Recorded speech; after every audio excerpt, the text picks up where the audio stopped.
Michael Arts is here with you live at Strawberry's Grill in Queens, New York, just footsteps away from where the Mets play.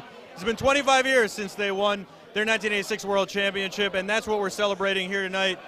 A man who was a big part of that, part of the heart and soul of the team, Wally Backman, who was part of the heart and soul. If you were the heart, Lenny Dykstra was the soul. If he was the heart, you were the soul, and you guys played tougher than anybody. Hey, it was a piece of the puzzle. You know, we set up Keith and Gary and Darryl, and we did a lot of good things, made the team a better team. We did good things, set them up. They drove into big runs, and we were just a piece of the puzzle. You guys played harder than any two tandem I've ever seen play the game. You know, they said in the '86 video, when they made the video of it, that there wasn't a night you guys didn't have a dirty uniform. No, that's probably true. You know, we played the game, I think, the right way. You know, we had one thing in mind, and that was to win. And at whatever cost that might have been, that's what we tried to do. We tried to win. It seemed like you wanted to do more than win. You wanted to destroy the other team. Is that true? Yeah, that's pretty close. You know, it wasn't about just winning. It was about being the best team on the field at all times. And, you know, I think that we did those things those years, and you know, it was a lot of fun. Trust me, it was a lot of fun, and it's something that I'll never forget. Did the curtain call really start with you guys? I've heard so many times that the curtain call started with you guys, and it seems like it did. There was no question. The curtain call started in New York, and it was a big thing. Players on opposing teams, they hated us for it, but we loved it. And all you wanted to do was beat them up. What I like so much is you put your foot on the pedal and never took it off. No, we never did. You know, we were on a mission. Too bad that mission didn't last a little bit longer than it did, but we were on a mission. We expected to win. We wanted to win. Every loss that we had, we took it to heart and tried to take out an opponent the next day. I'm watching you right now. Keith's at the plate. This is the '86 World Series, and you're on first base. And I'm watching you basically bait Clemens. You're dangerous on the base pad, and you're baiting him into whether you're going to run or not.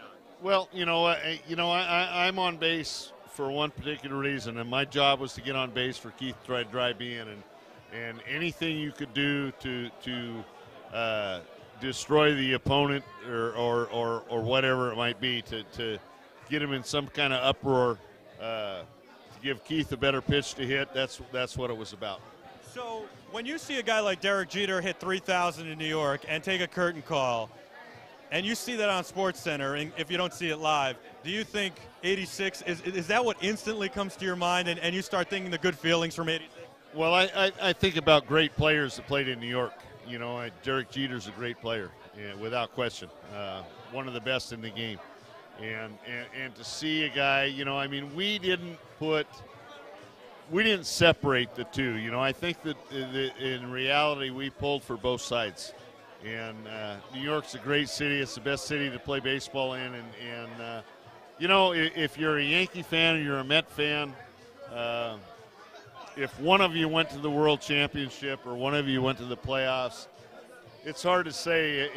If I was a lifelong citizen in New York, I'd still have to pull for one or the other because I'm a fan. Are you ever surprised by the special place that the '86 Mets have in New York's heart, that no matter if one of you guys are down or in trouble or whatever, New York always seems to rally behind you, and every time you come in, even if it's just for a good thing, you know, the fans are there and they can't wait to see you and talk to you, and you know, they're cheering for you still. Well, the memories are special, and the memories are made because of the fans. So those type of things, Yankees, Mets, you can take it however you want it, but the people were special, and they're still special. And to be a New York fan is something that I think is very special.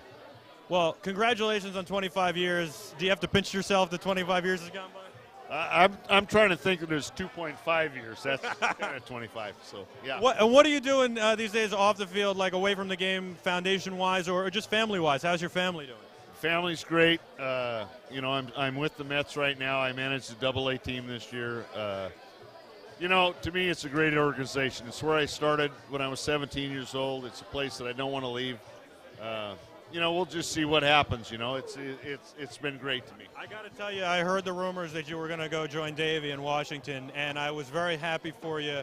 The idea was that he was going to groom you, and when he was done, that you were going to be the manager. And I know you've been waiting for that opportunity a long time. And I was very proud of you and happy for you, but as a Mets fan, I was deeply saddened that you were going to be leaving and hoping that one day you would return, and it's nice to know that you aren't leaving. No, I'm not leaving. Davey and I have had long conversations. I have the most respect for Davey Johnson I'd have to say the most respect since I've had for my dad. Davey has been a very special person in my life, given me a lot of opportunities. Very good man, very good baseball person. And at this time, I still want to be a Met. You know what's amazing? I'm looking at Darryl now. And by the way, I'm glad you still want to be a Met because we want you to be a Met. I'm looking at Darryl on the screen, and he looks the same, doesn't he? Darryl hasn't changed. He'd probably hit 35 home runs today. So, he's a great guy, great athlete. Darryl's done a lot of things in this game that a lot of people wish they could do, and great player, great teammate. I can't say anything bad. He's utmost respect. We played for each other. We played hard for each other. We loved each other. We wanted to win with each other, and we were able to do that, just not enough times. Well, you guys were the most exciting team that I've ever seen play the game. I think you played fundamental baseball. I've talked about this all night, and you're probably the last team to really play fundamental baseball, which obviously worked. But the one thing about you guys is you pushed, and it's an honor and a privilege to be here with you tonight celebrating 25 years. Hey, thank you. Congratulations. Wally Backman, he was one of the greatest players to ever put on a Mets uniform, certainly one of the dirtiest players in the game. Well, his uniform was the dirtiest every night, not one of the dirtiest players, but always fought hard and one of the most exciting to watch. And we'll be back with more in just a few moments here, so stay with us. It's the 25th anniversary celebration of 1986 Mets World Series Championship here from Strawberry's Grill, broadcasting live on the Teradek Cube. I'm Michael Artsis. We'll be back in just a moment.